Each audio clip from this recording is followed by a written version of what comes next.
English chapter. අද මගේ YouTube channel එකේ පළවෙනි වීඩියෝ එක මම දාන්න යන්නේ. මගේ YouTube channel එක හදන්න මගේ ළඟින්ම හිටපු අපේ පාසලේ ඉංග්‍රීසි ගුරුතුමා වෙච්ච අවිෂ්ක කුමාරසිංහට මේ වෙලාවේ මම ස්තුති කරනවා. ඉතින් අපි චූටි සර් කියලා කියන්නේ ඒකට ආදරේට.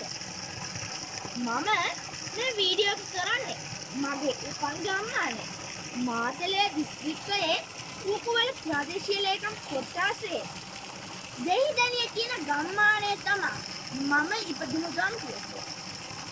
ඉතින් මේ ගම්මානයට ගොඩක් ප්‍රයෝජනවත් වෙන දෙයක් ගැන තමයි අද මම ඔයගොල්ලොත් එක්ක කතා කරන්න යන්නේ.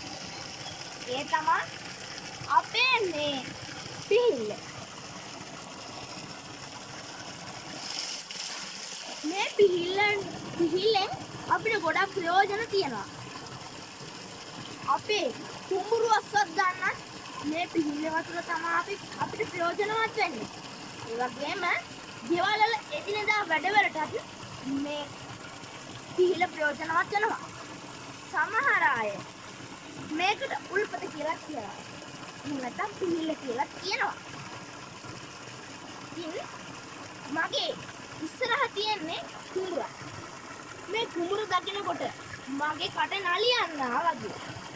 ඉතින් මේ පුංචි කවියත් එක්ක මම මගේ YouTube channel එකේ පළවෙනි වීඩියෝ එක අවසන් කරනවා.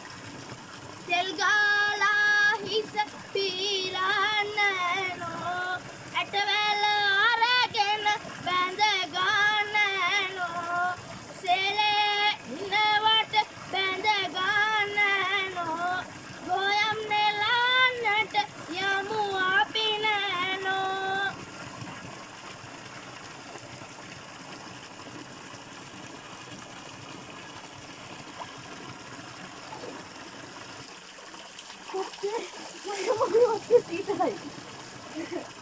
ආදරයි කතාවයි